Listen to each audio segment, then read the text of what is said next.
we are called to be responsible, and we can't just expect that everything's going to be given to us at once without putting in the work to deserve it. If you're responsible with little, you'll be responsible with many or much. You're building your foundation on a strong bottom so that everything you stack on top of that can actually stand. What's going on, guys? Welcome to the From Boys to Men show, brought to you by the Squire Program. I'm your host, Layden Cook. Today, I have a really special guest with me. This is somebody that, and let me say this, I have a great deal of respect for all of our guests that we have on the show. But this man right here, I've probably known and looked up to for the longest because it started from skating when I was 11, 12 years old, watching his skate videos, going to demos, and meeting him when I was a little kid. He probably doesn't remember that. But I've looked up to him for a long time. He's, made so many waves in so many different industries. That means he's going to bring a ton of value to you today and teach you how to evolve from where you are today and then to this stage and this stage and this stage and help you keep growing. So I'm super grateful to have the legend and my good friend Mikey Taylor here with me today. How you doing, man? I'm good. Thanks for having me. I appreciate that. Absolutely, man. Absolutely, man. You drove from Thousand Oaks, came down here, like an hour and a half at least, right? A little over an hour, which is like every destination if you live in LA. So how long? That's an true. hour. That's true. So I'm grateful for you coming out, man, for sure. So I obviously very familiar with who you are. And most people, I'm sure, watching this, but for the few people that don't, can you kind of tell us a little bit about, what you've done and what you're doing today? Yeah. So real quick, I started off as a skateboarder, turned into a pro skateboarder, which is, what you were talking about. From there, I started my first business, which was in the craft beer industry. It was a company called St. Archer. And we had success with that. It was kind of one of those rare unicorn examples of, launching a business and the second doors opened, it just exploded. Mm-hmm. And we ended up selling that business to Miller Coors, Molson Coors in 2015. Nice. I didn't know that. Okay. Yeah. And then from there, I started my current business, which is a private equity real estate firm. It's called Commune Capital. And we basically build multifamily apartments and storage units. Those are the two asset classes that we really focus on. And then very recently in this last election cycle, I decided to get involved locally and ran for city council. And so I got elected, actually. I won the seat, and I got sworn in January. So this year has been me getting my at least feet wet on that side of things. But local is different than the other aspects. It's so awesome. I know you're going to be humble about it, but I got to brag about you, man, because it's so awesome. Like, it's so cool to be able to see from where you started and then to where you are now. Like, I really think that that's a beautiful thing that we get to see your evolution. I love seeing everyone's evolution. It's awesome to be able to see that where someone starts, it doesn't have to be where they finish, and you can just keep getting better with time and learning and growing and bringing more value. And so I'm grateful for you for just be able to watch you as an example. So thanks, man. I appreciate that. So as you know, the Squire Program is a rite of passage experience for young men, oftentimes go through with their father, but even if they don't have a father, they still can go through it. And regardless if you have a dad or not, it's very important for young men to have a rite of passage experience to give them the kind of the foundation, the building blocks of what it means to be a man. Right. Because otherwise, how will we know what to do, right? So with you being familiar with that, it's kind of important for me to ask about your childhood, your upbringing, your kind of relationship with your father, things that you've learned from him. Like, kind of what can you tell us about your childhood and some of your earliest memories with your dad? Good example, not so good example. Yeah. Okay. What's nice about this is very different than a lot of the interviews I do, right? The interviews I do is usually around business and money, but this is actually the important stuff. My upbringing, I would say the pros, like what my dad really did well and how he was a good example to me was, one, always told me that I could accomplish anything. Like he always instilled the belief system in me that as long as I'm willing to work insanely hard, that there's nothing that can stop me from achieving anything, right? That was very important to have that, I think, perspective at a young age. The second thing he did, which ended up being amazing, is anything I got into, he got into as well. So my dad didn't go, okay, I played golf or I rode bikes, I want my son to do that. Not how he operated. He let me choose. And then whatever I got into, he decided to get into as well. So, whenever I started playing hockey when I was young, right? If I played hockey, he'd be at all my games and then he'd join a league with his friends. And so when we were together, we were talking about the things that I was interested in. that was amazing for me. And then fast forward to today, like my dad's never been to a city council meeting. My dad now goes to every single city council meeting, right? So Like rad. he gets involved Still to this man. day. And that was, he blessed me on that regard. That was a big one. Yeah, dude, that's awesome. And just to touch on that real quick, man, because I think a lot of people make that mistake. When I say a lot of people, I mean myself. Right. Where when you have little ones, you think, and for my example, being skateboarding, of course, I'm like, when I have kids, they have to skate. I'm not even gonna buy them a scooter. Like they can't even look at it, like at the store, whatever, right? And then when you have them, you realize like, well, if they want to ride a scooter, who cares? If they want roller skates, who cares, or whatever, right? And you kind of just you go. The most important part from that is that he went along the ride with you. It wasn't just like, okay, well, yeah, I can still ride my skateboard. You can have your scooter over there. It's like, all right, cool, we're riding together. Like, let me learn some stuff. Let me learn the what the trick names are, and let's do this, whatever. And so he got really involved. I think that's so important, man. Yeah. I think that's so important, and I think that's an awesome thing that he did that because obviously it's important to you because you remember it till today. Right. And it just creates a bond and a relationship of being interested, right? That was, and he did that for everyone. Like he does it still with my sister. He did it with my brother growing up. Like that was just, I don't know where he got that, but I'm glad he did. Because even now, like it's a little bit harder for me. Like my girls are into like gymnastics and like, I'm having to push myself to try to figure out how that part works. Yeah. But like my oldest is super creative, right? She's about to be 11 and she likes trying to edit videos, right? She's like, filming stuff and editing on the editing systems like that. I'm like, oh, this is what I do also, So it's cool experiencing that just now, in the life cycle I'm at. 100%, man. So what is something that your dad did or didn't do with you that you're trying to bring into your relationship with your children now? Well, I would say on the do's, get into the things that our kids are in. That's one. Two, working on how my kids speak to themselves, right? Like this goes back to the belief in anything's possible. Little things like my daughters will say stuff like, I can't do this, right? When my daughter was trying to learn how to ride a bike, I can't do this. Just saying little tweaks like, I can't do this yet, right? Like learning how we speak to ourselves so that we're not creating walls in front of us that don't need to be there. Right. Those would be probably two of the biggest things that kind of he blessed me with. One of the things I would say, maybe that was one of my dad's weaknesses that carries over to me that I'm maybe trying to work on is my dad is, for better or for worse, like kind of more chill. Like he's got a mellow vibe, like everything's always good, right? Which there's a blessing to that. But the challenge of that is when things need to be done, he's late to act, right? And I naturally am like that. So I would say that's just one area where I'm trying to improve upon that, and instead of waiting till things are at the point of breaking, getting in front of it and set it, et cetera, et cetera. Right. So maybe that's one example of where I'm trying to change. Yeah, I mean, I can tell that that's something that you're going to get better at. Why? Because you're already cognizant of it and you're willing to change it. There's some people that are kind of stuck in their ways. Like, I don't have anything else to change. I'm good. Like I'm the dad. I call the shots, or my way or the highway. But I can tell that you're obviously not like that. You're trying to adjust and grow, and because we're all people at the end of the day.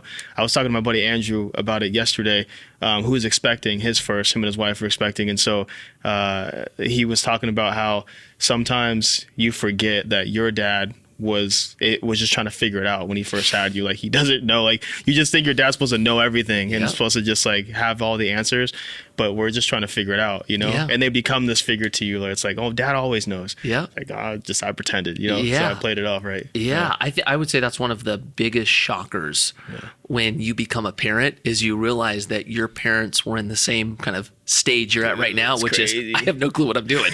No, for real. That is and I would say the cool part is it gives you a newfound respect for your parents, right? Like where your parents made mistakes, it's easier to understand those mistakes because they were just trying to figure it out also. Right. But yeah, that's a wild one when you go through that. Oh 100%, 100%, man. What advice would you give to someone like my buddy Andrew or somebody else who was expecting their first little one, and they're kind of like, they don't really know what to expect. They don't know what to do. Like, you know, there's these things that we worry about. Like, I don't, this is like another life. I gotta take care of a baby. Like, I'm trying to take care of myself. You know, what advice would you give to someone like that who just kind of doesn't really know, you know, how to be a dad yet? They're figuring it out. Okay. So advice to the new parent, right? I would say the first year it's brutal, right? Like your whole world's thrown upside down in a lot of ways. And so I found that there's like these 3 kind of cycles, or let's say time frames, that once you get past them, it gets a lot easier, right? For me, it was like get through the first 3 weeks, and all of a sudden it was like, oh, okay.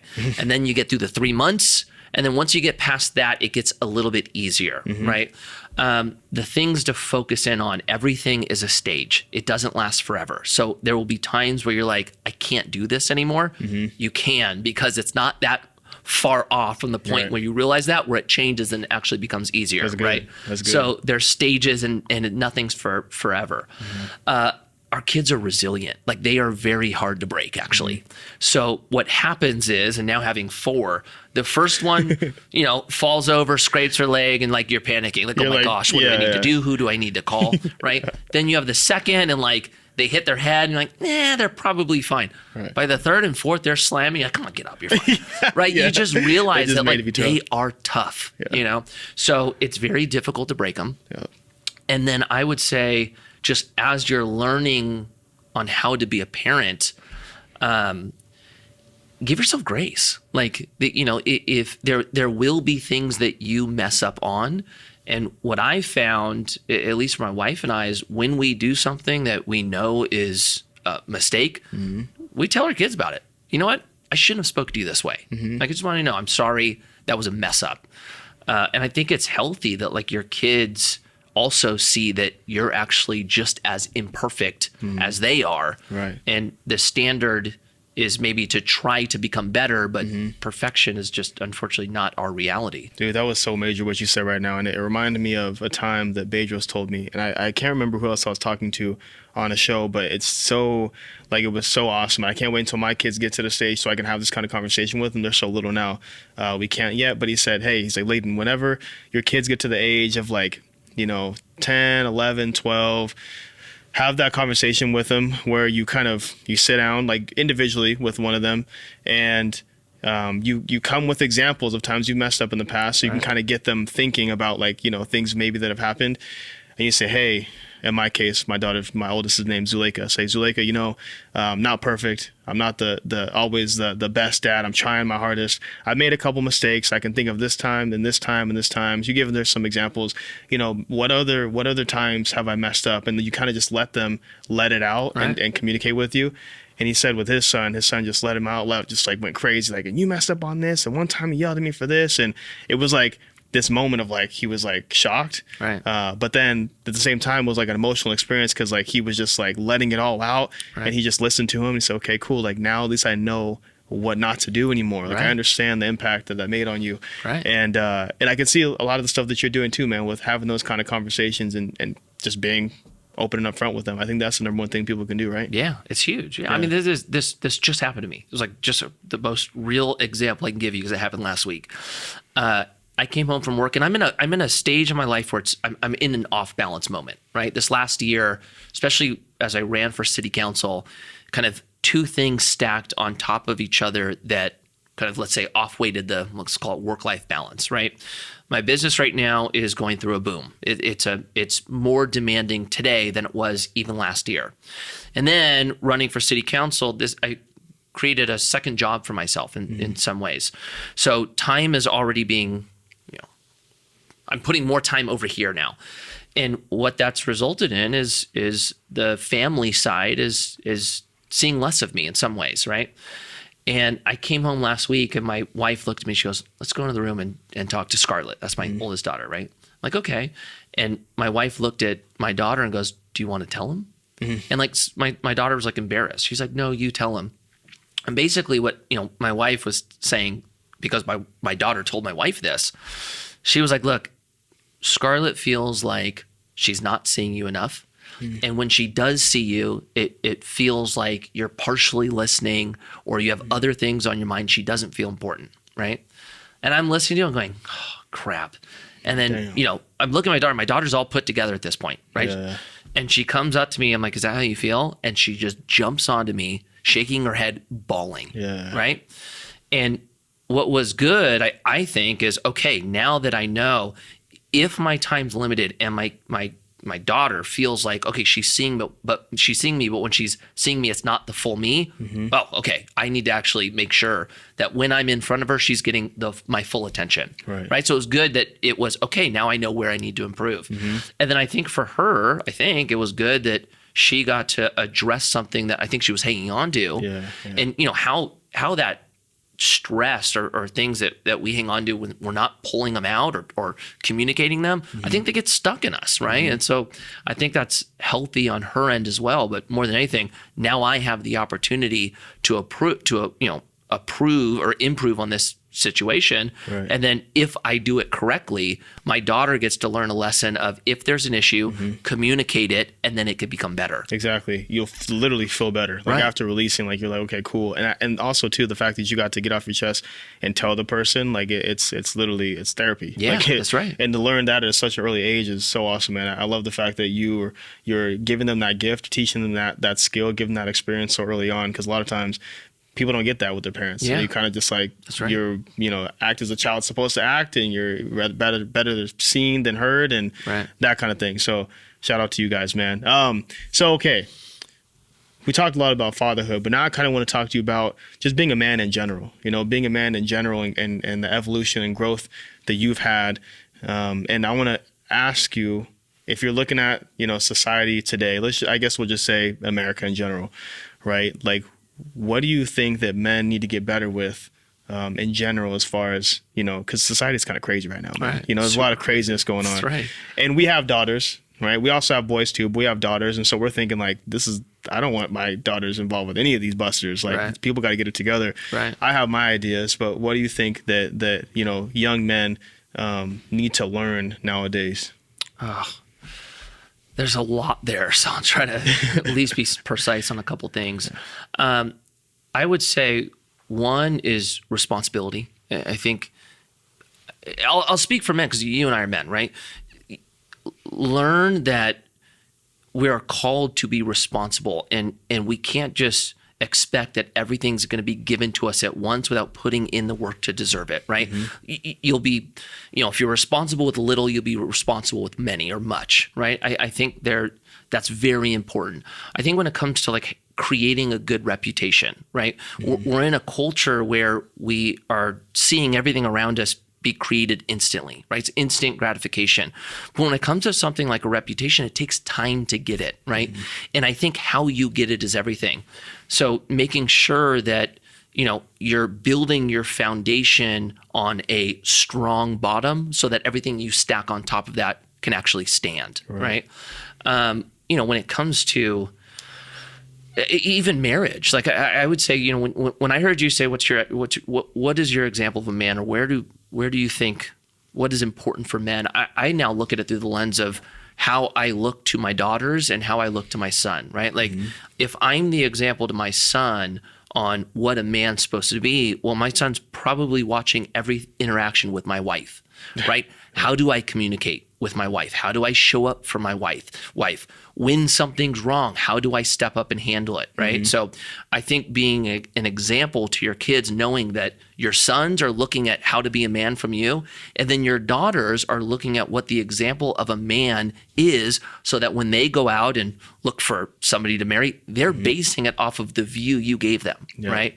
So, if I'm talking about real life examples in my life, when my wife and I are having arguments, right? When something's not going right, I want my kids to see how we handle a conflict. Yeah. Right? Conflicts exist, right? Like, sometimes you hear about like couples that like never fight. They've never had one argument. I don't think that's real, actually. Sure. Like, I think it's just There's issues, and how we resolve those issues are everything, right? A perfect marriage means no fights. I don't think that's reality. Right. I think a perfect marriage is how you work through the conflict and how you're blessed after that resolution, right? So I think that's one. I think it's important to work hard. Like, I want my kids to see me working. I want them to see that I'm going out to accomplish something, that there's people at my company that are looking for me for guidance, or there's people that are counting on me to do something. Right. I think that's important for them to see. For me personally, I think it's important for my kids to see my wife and I reading the Bible. That's something that, like, I want my kids to not only know that we're just saying, oh yeah, we go to church on Sunday. I want them to see that we actually practice what we believe in. I think that's important, right? Major. Some of the other things, I would say actually how I am with my wife is probably the best example I can give them of what a man looks like. For sure. Like, the leader. It's for 100%, man. You know how crazy it is. Like, when you hear positive or negative experience with someone's parents when they were growing up, those like formidable years, how like that'll literally affect them for the rest of their life. Right. Like, that's so crazy. Like, literally, like, you'll have people that maybe grew up and didn't go the right path, and maybe they're in abusive relationships, and they kind of crave that for some reason. They like are attracted to that. Usually goes back to something happened in their childhood with their parents. Maybe they're used to seeing their parents fight. Right. Or on the opposite side, they're used to seeing parents like you, where you guys are affectionate, you guys work through your problems in a healthy way, you talk it out, not yelling, and now they're used to that. And so it's just so crazy how also scary, right? Because you're like, am I like messing this child up? Like, I don't want them to, you're like trying like not to make any mistakes, which is impossible, right? But you're just trying to be the best example. It's funny. I don't know if your kids are like this, but my youngest, not so much. I don't think she's really like, she is aware of it yet. But my oldest, I'll like, wife's washing the dishes or doing something in the kitchen. I'll come behind her, hug her, kiss her, whatever. My daughter will come and say, no, that's my mom. She'll separate us and trying to like get in between.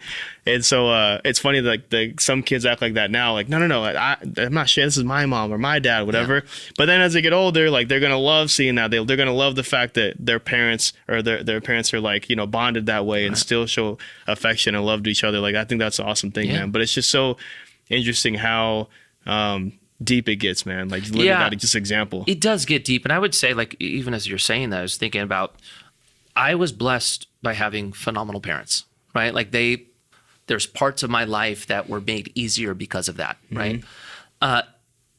If you didn't have good parents, like, I have friends, their parents were terrible, right? And unfortunately, we don't get to choose our parents. It's something that we're born into. Yeah. What I've seen some of them, not all, but what I've seen some of my friends do is basically make the decision that they're going to basically stop the generational pain that was brought to them so that their kids don't experience what they experienced. Yeah. And I think that, that's a type of thing that I've never had to go through. So I don't have to, I can't speak on the difficulty of doing that, but what I can see, what I can say, I've seen individuals say, I will not be the person that my parents were to me. I will change the outlook or my future generation or line because of the actions I make today.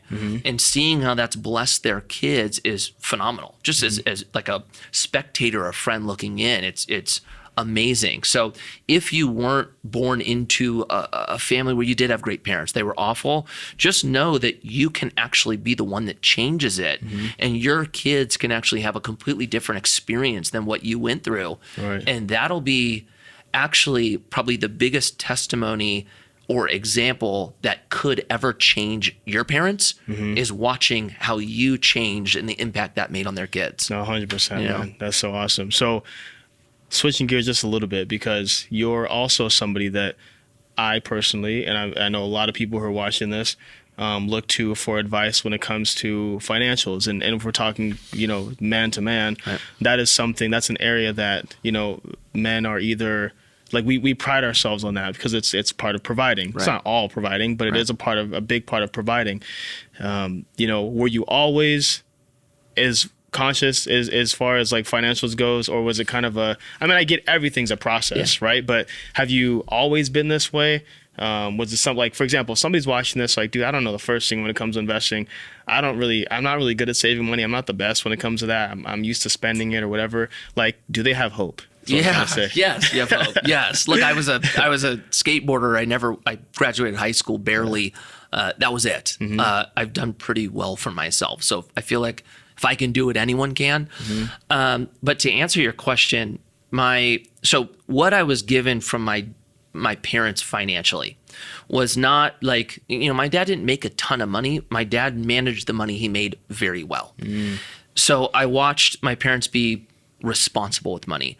The other thing that they gave me was my dad and mom weren't very emotional with money, right? Like if something happened unexpected and like my mom or my dad got a ticket or something, there was never a fight over it, right? It was always just known, look, unexpected things happen. Money is just money, nothing more, nothing less. And so that was a blessing for me as well. How I've always been, I'm naturally more frugal. Like, don't know why. It's been easier for me to preserve than spend from a young age. Things that I've learned, though, are things like creating a budget. I had to learn that at an early age. Things like paying myself first before I pay my expenses, how to invest and what to invest in. That was all learned for me. I would say now moving into marriage or kind of some of the things that we're going through now, usually what you have is one of the couples isn't great with money or there's usually someone that's stronger when it comes to the money than the other, right?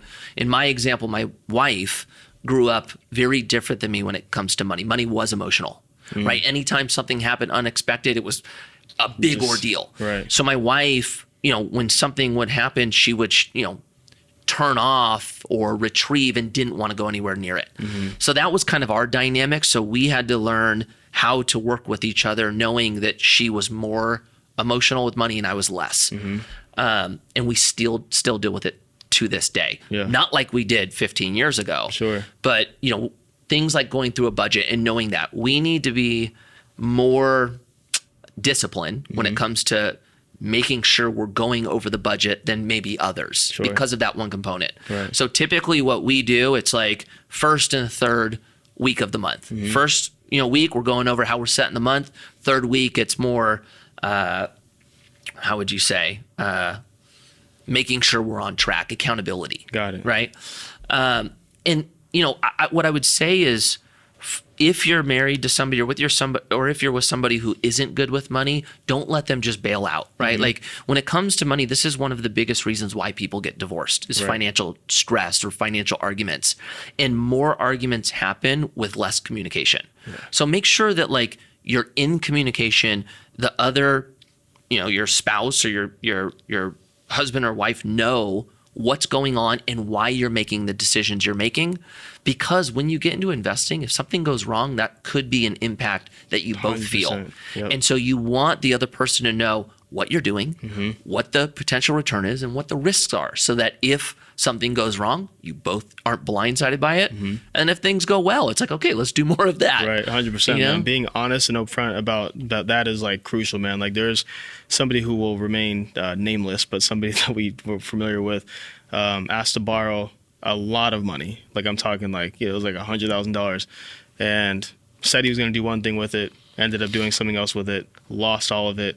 And it was just like, bro, you could have just been real. Like that might have changed the fact that whether that person loaned them the money or not, but like you owe it to the person to be honest with them to make that decision or not. And so anyways, man, being honest and open about, really everything, but especially like financials is like, dude, come on, man. Like you just gotta be real. That should be common sense. But I feel like a lot of people that's not common sense for them. That's just kind of like, I'll be all right. Like she doesn't need to know about this or know about that, or he doesn't need to know about what I'm doing over here. And so that's when you have friction and conflict, man. That's for sure. That's right. Don't lend your friends money. That's exactly. Dude, 1,000%.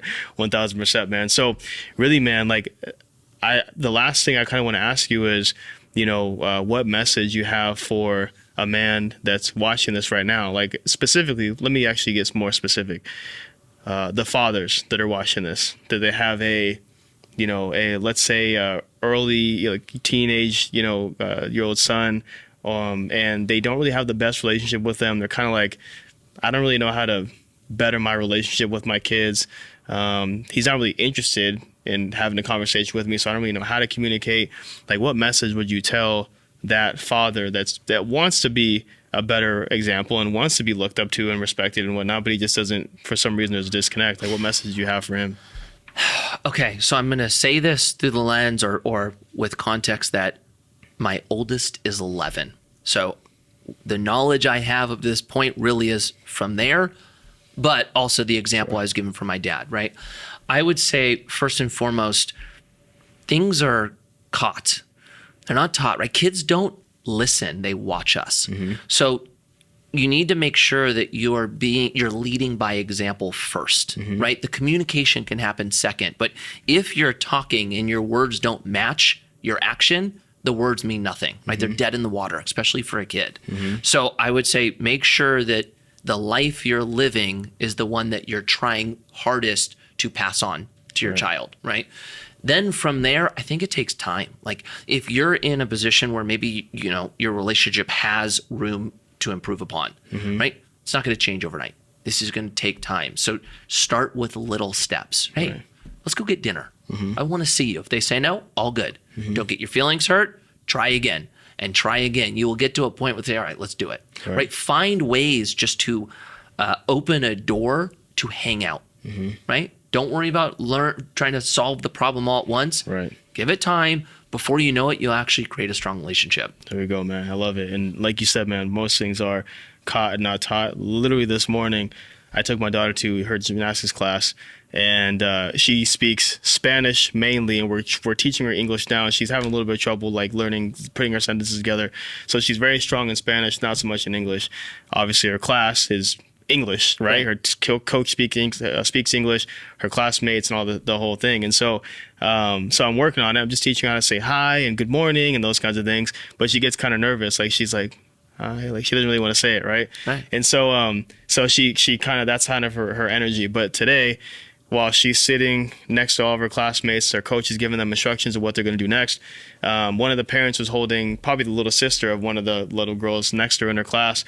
And the little baby was talking to me and she's like, hi, just saying hi, right? And so I'm saying hi and waving and just saying good morning to the baby.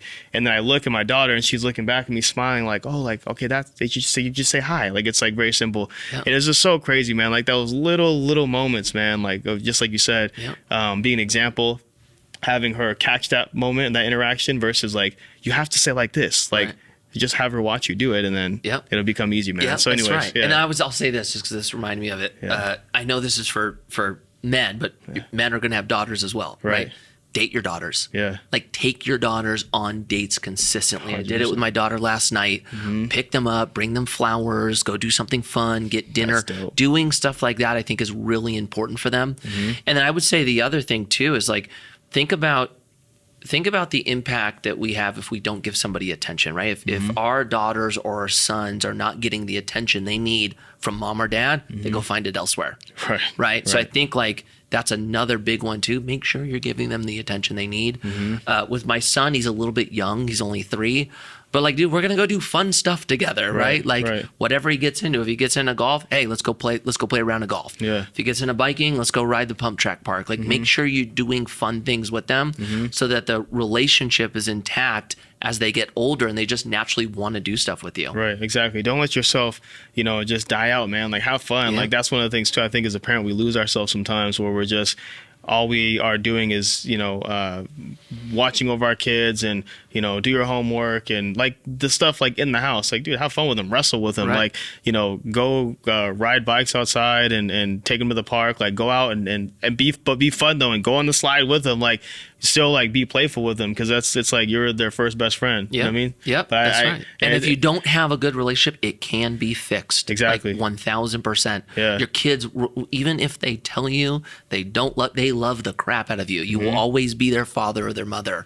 So even if you're in a distressed kind of relationship, just put in the time before you know it. And you know what? This is what I'm going to say because this is an example that happened to me from my marriage and I was so encouraged by it.